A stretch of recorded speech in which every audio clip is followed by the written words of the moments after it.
South ఇండియాలోనే అతి తక్కువ ధరలకి రత్నాలనందించే ఏకైక సంస్థ 6JVR. ఆంధ్రప్రదేశ్లో కొత్త జిల్లాలు ఎక్కడెక్కడ ఏర్పడిపోతున్నాయి. గతంలో ఉన్నటువంటి జిల్లాల పరిస్థితి ఏంటి? రాష్ట్ర విభజన సందర్భంలో 13 జిల్లాల ఆంధ్రప్రదేశ్గానే ఆవిర్భవించింది. ఆ తర్వాత దీనిలో మార్పులు చేర్పులు చేయాలనేటువంటి ప్రతిపాదనలు పెద్ద ఎత్తున వచ్చినాయి. అప్పటి చంద్రబాబు నాయుడు ప్రభుత్వం దానిపైన పెద్దగా ఫోకస్ పెట్టలేదు. ఎందుకంటే రాష్ట్ర పునర్నిర్మాణమే ప్రధాన ధ్యేయం అనేటువంటి ప్రకటన చేసింది. ఆ తర్వాత వచ్చినటువంటి జగన్మోహన్ రెడ్డి ప్రభుత్వం నియోజకవర్గాల విభజన అంటే అసెంబ్లీ పార్లమెంటు నియోజకవర్గాలను ప్రాతిపదికగా చేసుకుని జిల్లాల విభజన పైన దృష్టి పెట్టింది.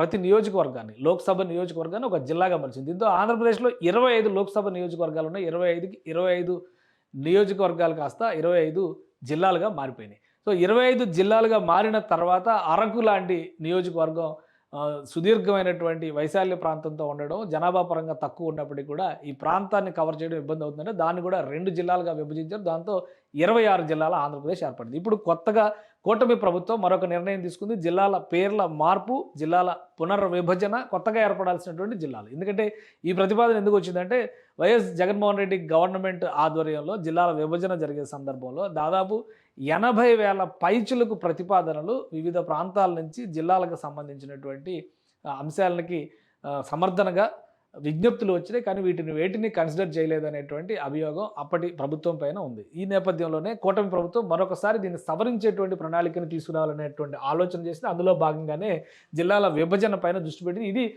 2014లో ఆంధ్రప్రదేశ్ ఏర్పడే నాటికి ఉన్నటువంటి జిల్లాల స్వరూపం. ఎందుకంటే 13 జిల్లాల ఆంధ్రప్రదేశ్ అప్పుడు ఆవిర్భవించింది. అందులో కూడా ఎల్డెస్ట్ జిల్లా అంటే 17వ శతాబ్దం నాడు ఏర్పడినటువంటి జిల్లాగా గుంటూరు జిల్లాకి ప్రత్యేకమైనటువంటి స్థానం ఉంది. మొట్టమొదటి జిల్లా కింద గుంటూరు జిల్లా అంటే బ్రిటిష్ వాళ్ళ సమయంలోనే ఏర్పడినటువంటి జిల్లా. సో దీని నుంచి విభజనలు జరిగినాయి. కృష్ణా మండలం, ఆ తర్వాత గోదావరి మండలం ఏర్పాటుగా మారిపోవడం, అలానే విశాఖ జిల్లా, ఇటు నెల్లూరు జిల్లా ఇది కూడా విభజన చెందడం, ఇవన్నీ రకరకాల కాలక్రమంలో రకరకాల పరిణామాలు జరగడం, ఫైనల్గా ఉమ్మడి ఆంధ్రప్రదేశ్లో ఏర్పడిన చివరి జిల్లాగా విజయనగరం జిల్లాని 1979లో ఏర్పాటు చేశారు. సో అదే చివరి జిల్లా అనేటువంటి అభిప్రాయం. ఆ తర్వాత ఎప్పుడు కూడా ఆంధ్రప్రదేశ్లో ఉన్నటువంటి జిల్లాలు అంటే ఉమ్మడి ఆంధ్రప్రదేశ్లో ఉన్నప్పుడు కూడా జిల్లాల మార్పులు జరగలేదు. రాష్ట్ర విభజన తర్వాత తెలంగాణలో 33 జిల్లాలతో రాష్ట్రాన్ని ప్రతిపాదించుకున్నారు. 33 జిల్లాలుగా విభజించుకున్నారు. ఇక ఆంధ్రప్రదేశ్లో విభజన జగన్మోహన్ రెడ్డి హయాంలో 2022లో కరోనా తర్వాత జరిగినటువంటి విభజన. ఆ సందర్భంలో ఏ విధమైనటువంటి మార్పులు జరిగాయో ఒకసారి విశ్లేషిద్దాం. ఇది మొత్తం 26 జిల్లాలతో ఏర్పడినటువంటి ప్రస్తుత ఆంధ్రప్రదేశ్ స్వరూపం ఇది. ఈ జిల్లాల పేర్ల విషయంలో కూడా కొన్ని అభ్యంతరాలు ఉన్నాయి. కొన్ని పేర్లు అర్ధరహితంగా ఉన్నాయనేటువంటి విమర్శలు కూడా ఉన్నాయి. అన్నమయ్య జిల్లా, ఇక్కడ చూస్తే అన్నమయ్య జిల్లా పేరు ఫస్ట్లో కొన్ని వ్యతిరేకతలు వచ్చిన తర్వాత అన్నమయ్య జిల్లాగా పేరు పెట్టారు. అలానే శ్రీ సత్యసాయి జిల్లా, ఇవి కొత్త పేర్లు వచ్చినటువంటివి మాత్రం. ఇవి అల్లూరు సీతారామరాజు జిల్లా, పార్వతీపురం, మన్యం జిల్లా, ఇవి 2 మన్యం జిల్లానా లేదా పార్వతీపురం జిల్లానా ఏంటనేది క్లారిటీ లేదు. పార్వతీపురం, మన్యం జిల్లా అని ఇట్లా 2 పేర్లు పెడతారు. తెలంగాణలో కూడా చాలా జిల్లాలకు 2 పేర్లు ఉంటాయి. కొంత గందరగోళంగా ఉంటుంది. సో వీటిని విభజించేటువంటి క్రమంలో కొన్ని అభ్యంతరాలు వచ్చింది. చారిత్రకంగా ఉన్నటువంటి అనేక డిమాండ్లు, ముఖ్యంగా అన్నమయ్య జిల్లాలోకి వెళ్ళినటువంటి మదనపల్లి ప్రాంతాన్ని ఒక జిల్లాగా ఏర్పాటు చేయాలని ఎప్పటి నుంచో డిమాండ్ ఉంది. కానీ దాన్ని పక్కన పెట్టేశారు. ఇక ఒంగోలు ప్రాంతంలో ఉన్నటువంటి మార్కాపురం జిల్లా, దీనికి సంబంధించి కూడా ఎప్పటి నుంచో ఒక డిమాండ్ ఉంది, దాన్ని పక్కన పెట్టేశారు. కోనసీమ జిల్లా మాత్రం ఈ డిమాండ్ ఎప్పటి నుంచో ఉంది. దానికి కొంత కోనసీమ జిల్లా, డాక్టర్ బిఆర్ అంబేద్కర్ కోనసీమ జిల్లా అనేటువంటి ఇది ఏర్పడింది. సో ఈ గ్యాప్స్ నేపథ్యం మరోవైపు నుంచి చారిత్రకంగా కీలకమైనటువంటి ప్రదేశాలుగా చెప్పుకునేటువంటి ఒంగోలుకి అతి సమీపంలో ఉండేటువంటి కొన్ని ప్రాంతాలు బాపట్ల వైపు వెళ్ళిపోవడం, వాటిపైన కూడా విమర్శలు వచ్చినాయి. అలానే విజయవాడ విభజన సందర్భంలో జరిగినటువంటి ఏలూరు జిల్లా అసలు ఈ నియోజకవర్గాన్ని బట్టి కనుక విభజన చేస్తే ఇది అసందర్భంగా ఉండేటువంటి ప్రాంతం. ఈ శివారు ప్రాంతాలన్నీ కూడా జిల్లా కేంద్రానికి చాలా దూరంలో ఉన్నాయనేటువంటి విమర్శలు వచ్చినాయి. కాబట్టి దీన్ని 2 జిల్లాలు చేయాలనేటువంటి డిమాండ్ కూడా ఉంది.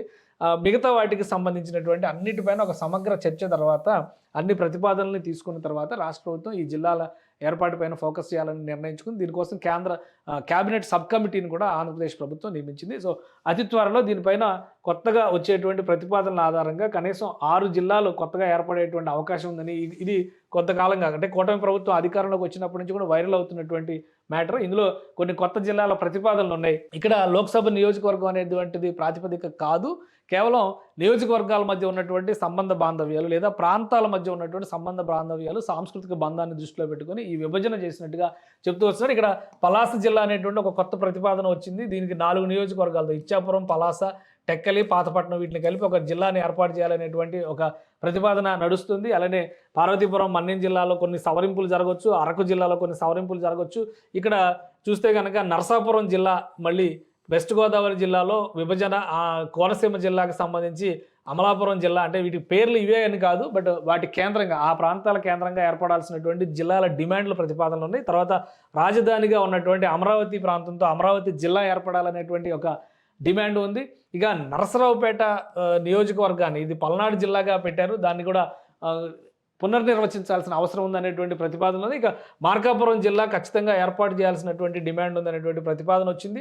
ఇక నెల్లూరుకు సంబంధించి నెల్లూరు, తిరుపతి, చిత్తూరు మధ్య జరిగినటువంటి విభజనలో గూడూరు జిల్లాని ఏర్పాటు చేయాలనేటువంటి ఒక డిమాండ్ ఉంది. ఇక మదనపల్లి జిల్లాకు సంబంధించినటువంటి ప్రతిపాదన కూడా మరోసారి తెరపైకి వచ్చింది. మదనపల్లి జిల్లా అనేటువంటి ప్రతిపాదన కూడా అమల్లోకి తీసుకురావాల్సిన అవసరం ఉంది. ఎందుకంటే మదనపల్లి జిల్లాకు సంబంధించి చాలా చారిత్రకమైనటువంటి ప్రాంతాలు ఉన్నాయి. అక్కడ మదనపల్లికి ఒక హిస్టారికల్గా కూడా గొప్ప పేరు ఉంది.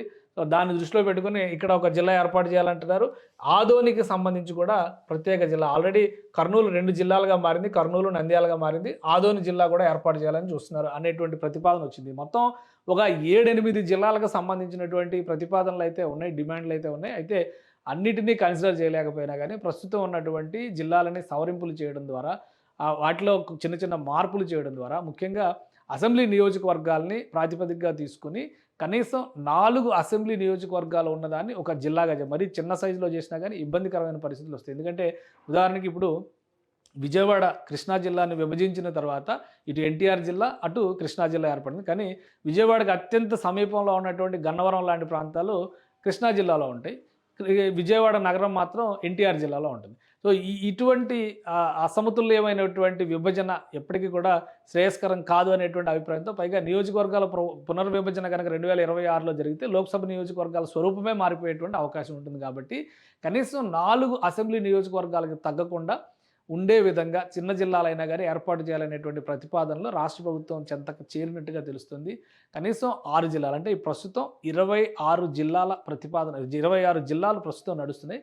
మరొక 6 జిల్లాలు యాడ్ అయితే 32 జిల్లాలు సమాహారంగా ఆంధ్రప్రదేశ్ మారేటువంటి అవకాశం ఉందనేటువంటి చర్చ నడుస్తుంది. సో చారిత్రకంగా డిమాండ్ ఉన్నటువంటి ఈ ప్రాంతాలన్నింటినీ కన్సిడర్ చేస్తూ అమరావతి ఉంది. ఉదాహరణకి అమరావతి, పెదకూరపాడు, తాడికొండ, మంగళగిరి, జగ్గయ్యపేట, నందిగామ ఈ నియోజకవర్గాలు, అంటే కృష్ణానదికి అటు ఇటు ఉన్నటువంటి నియోజకవర్గాలు 6 నియోజకవర్గాలను కలపడం ద్వారా కృష్ణా జిల్లాలో కొంత భాగం, అంటే ఉమ్మడి కృష్ణా జిల్లాలో కొంత భాగం, ఉమ్మడి గుంటూరు జిల్లాలో కొంత భాగం, ఈ నియోజకవర్గాలు షేర్ చేయడం ద్వారా అమరావతి జిల్లా ఏర్పడాలి. భవిష్యత్తులో అమరావతి రీజన్ సీడ్ క్యాపిటల్, అంటే సిఆర్డిఏ పరిధిలో ఉన్నటువంటి ప్రాంతాలన్నిటి కూడా ఇందులోకి వస్తాయనేటువంటి ప్రతిపాదనలు వస్తున్నాయి. ఆ విధంగా ప్రాంతీయంగా ఉన్నటువంటి డిమాండ్లు, సాంస్కృతికంగా ఆ ప్రాంతాల మధ్య ఉన్నటువంటి బంధం, ఈ రెండింటినీ దృష్టిలో పెట్టుకునే కొత్తగా 6 జిల్లాలు ఏర్పడేటువంటి అవకాశం ఉంది. ఈ 6 జిల్లాలు కనుక కలిస్తే ఆంధ్రప్రదేశ్ 32 జిల్లాల రాష్ట్రంగా మారేటువంటి ఛాన్స్ ఉంది. కాబట్టి కొత్తగా ఏర్పడినటువంటి కమిటీ, సబ్ కమిటీ ఈ అంశాలపైన అభిప్రాయ సేకరణని ఇప్పటికే మొదలుపెట్టింది. వాటిని పరిశీలనలోకి తీసుకోవడం ద్వారా ఈ సబ్ కమిటీ ఇచ్చేటువంటి నివేదిక ఆధారంగా రాష్ట్రంలో జిల్లాల పునర్విభజన జరుగుతుంది. గతంలో కేవలం అధికారుల ఆధ్వర్యంలో కూర్చుని ఈ జిల్లా సెంటిమెంట్లు కూడా కనీసం పట్టించుకోకుండా లోక్సభ నియోజకవర్గాన్ని ఒక జిల్లా అనేటువంటి ప్రాతిపదికన మాత్రమే వెళ్ళారు. కాబట్టి అనేక సమస్యలు ఏర్పడ్డాయి. వీటిని సవరించడంతో పాటు ఆంధ్రప్రదేశ్లో ఉన్నటువంటి సాంస్కృతికంగా, చారిత్రకంగా ప్రాధాన్యం ఉన్నటువంటి ప్రాంతాలను కూడా జిల్లాల స్థాయికి తీసుకొస్తే రాబోయే రోజుల్లో ఆ ప్రాంతాల అభివృద్ధికి బాటలు వేసే అవకాశం ఉంటుందని చెప్పి ఏపీ ప్రభుత్వం భావిస్తోంది.